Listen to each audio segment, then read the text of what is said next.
নমস্কার, সকলকে ত্রয়িস ওয়ার্ল্ডে স্বাগত।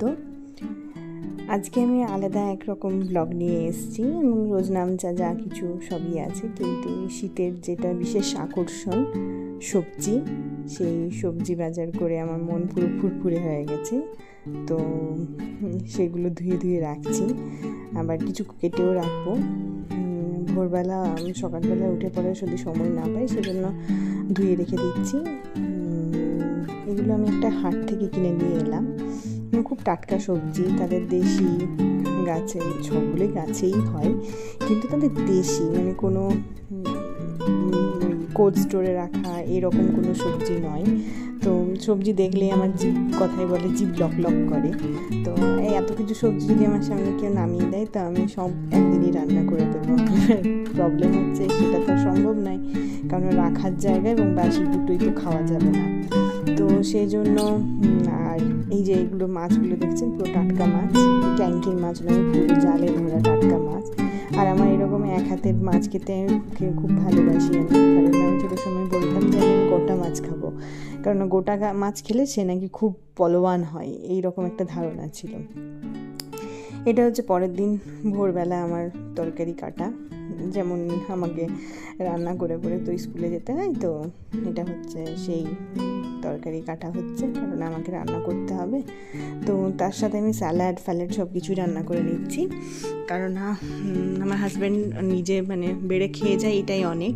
সে যে রান্না করবে প্লাস যে কিছু করবে, এটা তার মানে হয় না, এতটা সময় তার কাছে থাকে না। তো সেই জন্য আমি স্যালাডটাও কেটে নিই যেদিন সময় আমার পক্ষে হয়। তো সেই দিন আমি চেষ্টা করি যে সবটাই প্রিপেয়ার করে পরে যাওয়ার জন্য। তো আপনারা বলবেন যে এত সবজি কিনে পরে এই কটা সবজি রান্না করছেন, না গো, সেরকম কিছুই নয়, এতটা সময় আমার কাছে নেই।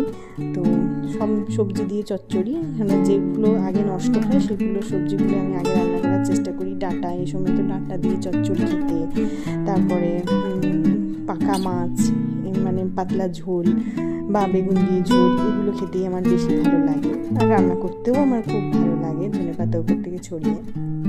তো আমি চচ্চড়ি, ফুলকপি আলুর তরকারি, মাছ, এগুলোই রান্না করি। তো সাথে মানে দেশি শসাও কিনেছি, কারণ শসাটা আমি খুব ভয়ে ভয়ে খাই, এমনিতেই ঠান্ডা লেগে যাওয়ার ধাত আমার প্রচুর। তো শসাটাও খুব ভালোই পেয়েছিলাম, সবগুলোই ভালোই পেয়েছি এবং মনের মতন করে বাজার করতে পেরেছি। এবং আমার কাছে রবিবারটা বা অন্য দিন, মানে যদি যেদিন সবজি বাজার করা হয় সেদিনকে আমার কাছে সেই দিনটা প্রচণ্ড আনন্দের দিন, কারণ আমি সবজি দেখলেই আমার মানে পুরো মন পুরো তরতাজা হয়ে যায়, আর মনে হয় কখন রান্না করব। কারোর বাড়িতে গেলে পরে আমি অনেকের বাড়ি যাই, তো তাদের যখন দেখি সবজি নামানো আছে বা তারা সবজি কুটছে, তো আমার মনে হয় বলি আমি সবজিগুলো কুটে দিচ্ছি, বা আমার মনে হয় যে মানে সবজিগুলো কী রান্না করবে জানতে ইচ্ছে করে। যাই হোক, সবজি কাটা কিছুটা কমপ্লিট হয়েছে, কেননা সবটা একসঙ্গে নিয়ে বসলে হয় না, একটা সবজিকে বসিয়ে দিয়ে আর একটা সবজি আমাকে রান্না করতে হয়, কারণ 3টে বার্নার থাকলেও তো একটাতে ভাত, ডাল বা তরকারি দুটো তো করতেই হবে। তো সেই জন্য মাছ ভাজাটা বসিয়ে দিলাম এবং সবজিটা কিছুটা ডাঁটাগুলো সবজি করে রাখার মানে চেষ্টা করি, মানে ডাঁটা যদি চচ্চড়ি করি তাহলে কী হয় না, এটা হচ্ছে স্প্রাউট আমি ভিজিয়েছিলাম। আমি সকালবেলা স্প্রাউট এক মুঠো খাওয়ার চেষ্টা করি, তাতে একটা মেয়ের পক্ষে স্প্রাউট খাওয়া খুবই দরকার। আমি প্রায়ই যদি টিফিন করতে না পারি তো স্প্রাউটটাই আমি ভালো করে একটু চাটের মতন করে টিফিনেও নিয়ে চলে যাই।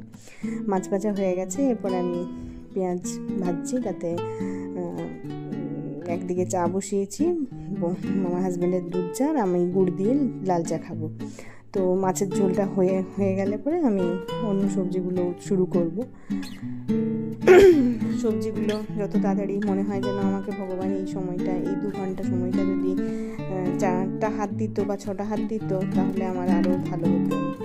এটা হচ্ছে চচ্চড়ির জন্য কপি ডাঁটা সেদ্ধ করে একটু ভাপিয়ে রেখেছি, সেটা একটুকু আমি আপনাদের দেখালাম। এরপরে আমি চচ্চড়িটা বসাবো। তো এইরকম করে টুকটুক করে রান্না। এবার আপনারা বলতেই পারেন একটা তরকারি একটা কড়াই কী করে রান্না করেন? না, আমি একটা কড়াই রান্না করি না, একটা কড়াই আমার কিছু ভাগ আছে যেগুলো আমি এই কড়াইটাতে এই রান্না করি, আর ডাল ফাল ফোড়ন দেওয়া বা অন্য কিছু ভাজাভুজি অন্য কড়াই রান্না করি। তো ভাজাভুজি জানেনই আমি খুব অ্যাভয়েড করি, আশা করি আপনারা বুঝতেই পারছেন। আমি চেষ্টা করি খুব হালকা পাতলা করে খাওয়ার, কিন্তু সেটা সুস্বাদু যেন হয়। মানে সুস্বাদু হলেই পরে তো পেটে মুখে লাগলেই হলো, তার জন্য তেল মশলার দরকার হয়, এটা আমি মনে করি না, হয়তো অনেক মনে করতেই পারেন। আর শীতকাল তো এমনিতেই বলা হয় সবজির ভাণ্ডার, আর আমার শীতকাল এমনিই প্রিয়। আমি মাঝে মাঝে ভাবি যে আমার যদি ইয়ের দিকে নেপাল টেপাল বা সিকিম টিকিমের দিকে জন্ম হতো তাহলে খুব ভালো হতো, যদিও এখানে অত সবজি নাকি পাওয়া যায় না। এই দেখুন আমার তরকারি রেডি। এটা হচ্ছে মিক্স তরকারি, শিম দিয়ে আলু দিয়ে তরকারি একটা, আর একটা ভাত, আর এটাতে তরকারি, এটাতে ফুলকপি আলুর ঝোল। আমার ফুলকপি বাঁধাকপিগুলো সবই আমার খেতে ভালো লাগে। ঝোল রেডি, আর এখানে হচ্ছে আমার টিফিন রেডি করে নিয়েছি।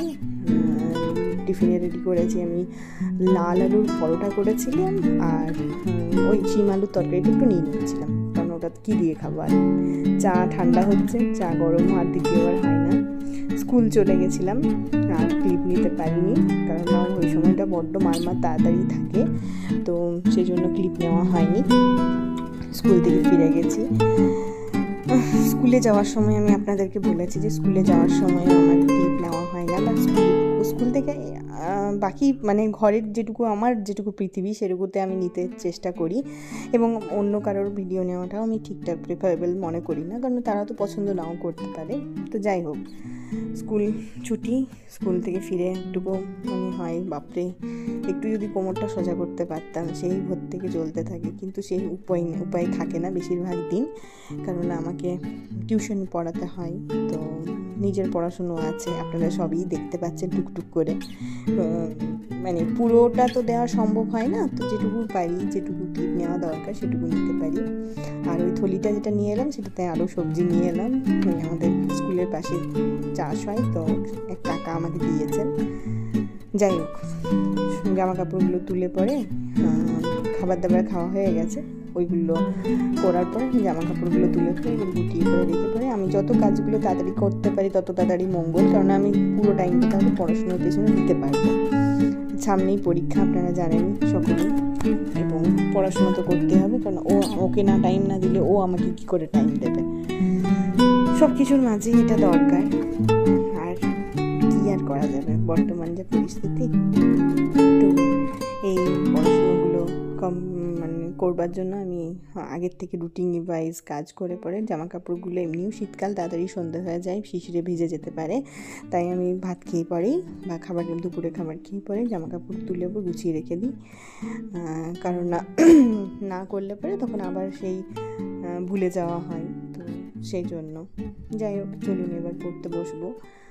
পড়তে বসে পরে আমার পুরো টানা যতক্ষণ না সন্ধ্যাবেলা হচ্ছে ততক্ষণ পর্যন্ত আমি টানা পড়তে বসতে পারি। এই সময়টা ফাঁকা থাকে, 3:15 বাজছে, তো সেটাই আপনাদেরকে দেখাচ্ছি, বাট উল্টো আসছে, কিছুতে দেখাতে পারলাম না টাইমটা। তো একটু পড়তে বসতে হবে, কারণ প্রথমেই আমি পড়তে বসে, কারণ দিনের প্রথম পড়তে বসে, তো পড়তে বসে আমার কাছে রিভাইজ করতে প্রথমে রিভাইজগুলো করি, কারণ আগের দিন কী পড়েছি সেটা যদি রিভাইজ না করি তাহলে ভুলে যাব। সেই জন্য একটু চোখ বুলিয়ে নেওয়া এবং লাইন বাই লাইন করে পরে একটু পড়ে নেওয়া, এটাই আমার রুটিন। আমি আমার মতন করে পরে যেটা আমার সুবিধা হয়, যতটুকু আমার সুবিধা হয় আমি চেষ্টা করি ততটুকু রুটিনে ফলো আপ করার বা রুটিনটা করার, তো যাতে কোনোটাই যেন দমবন্ধ পরিস্থিতি না হয়, সবটাই খুশি মজা হাসি সব কিছু নিয়ে পরে আজকে আমি সব কিছু কন্টিনিউ করতে পারি, সেটাই আমি চেষ্টা করি। তো পড়াশোনা কিছুটা রিভাইজ হয়ে যাওয়ার পর কিছুটা কাজ পড়েছিল, যাই হোক জল খেতে বা কিছু খেতে উঠলাম, তারপরে আবার রিভাইজ শুরু করলাম অন্য সাবজেক্টের। এইরকম করে পরে 5টা সাবজেক্টের যদি পরীক্ষা দিতে হয় আমাকে, আমি 5টা সাবজেক্টকে যেটুকু পারি সেটুকু রিভাইজ করি, 3 দিন 4 দিনের রিভাইজটা একদিনে করে নিই, আর সপ্তাহে প্রত্যেকদিনই রিভাইজ করার চেষ্টা করি, কিন্তু রিভাইজ করলে আর আমার নতুন করে পড়া হয় না। রিভাইজ করি, যদি ছুটি ছোটা থাকে তাহলে সেই দিনগুলোতে আমি রিভাইজ করি, কিন্তু তার বাইরে আমার হয় না। যাই হোক, এটা আমি এসএসটির পড়া পড়ছি। এসএসটিতে পরীক্ষায় তো জানেনি আজকালকার দিনে এসএসটি না জানলে পরে, তো যাই হোক এসএসটি পড়তে ভালোই লাগে। এসএসটি তো নয়, পুরো একসঙ্গে জোগাড় চুরি। এটা একটু সন্ধ্যাবেলায় বেরিয়েছিলাম, কিছু কেনাকাটা ছিল, বুঝতেই পারছেন বিয়ের মরশুম, কিছু কেনাকাটা তো করতেই হবে, কারণ না টুকিটাকি তো দেওয়া ধোয়া আছে, টিপ দিতে হবে, তো সেই জন্য একটুকু ফাঁকা পেয়ে করে একটু বেরিয়েছিলাম। ফিরতে অনেক রাত হয়ে গেছিলো, একটু ওই বাড়িও গেছিলাম, তো সেই হিসাবে একটু রাত হয়ে গেছিলো, সেই জন্য রাস্তাঘাটগুলো একটু ফাঁকা লাগছে। এমনিতেও এখানে 8টার পরে খুব চুপচাপ শুনশান হয়ে যায় রঘুনাথপুরে। তো আমি থাকি রঘুনাথপুর, পুরুলিয়া। তো এরপরে এসে পরে আবার সেকেন্ড রাউন্ড পড়াশোনা শুরু করে পরে শুরু হলে, এটা হচ্ছে ম্যাথের ক্লাস চলছে। এবার ম্যাথ এই পরীক্ষাগুলোতে ম্যাথের কোনো রকম সেরকম অত কঠিন ম্যাথ থাকে না, যদিও একটু কেমন করে বাচ্চাদেরকে শেখাবে সেই হিসেবে থাকে। আর এটা হচ্ছে ইভিএসের ক্লাস। এই স্যার খুব ভালো ইভিএস পড়ান এবং এক একটা টপিককে ধরে পড়ে খুব ভালো করে ডেফিনেশন দেন, এবং সেটা আমার মাথায় ঢুকে থাকে। মানে যদি জলবায়ু বলেন, এবং কোথাকার জলবায়ু, কোথাকার খাবার, সব কিছু উনি মাথায় মধ্যে এত সুন্দরভাবে ঢুকিয়ে দেন, তো সেটা খুব ভালো লাগে এবং খুব ভালো হয়ও। এরপরে যথারীতি রাত্রিবেলা রুটি করা, কী আর করবেন, এই খাওয়া, ঘুমোনো, ঘুরতে যাওয়া, পড়াশুনো, এখন পড়াশুনো। এরপরে হয়তো আর বয়স পেরিয়ে গেলে আর তো পড়াশোনা নেই। আমি রুটি করে ঘুরতে যাবো, চলুন, একটা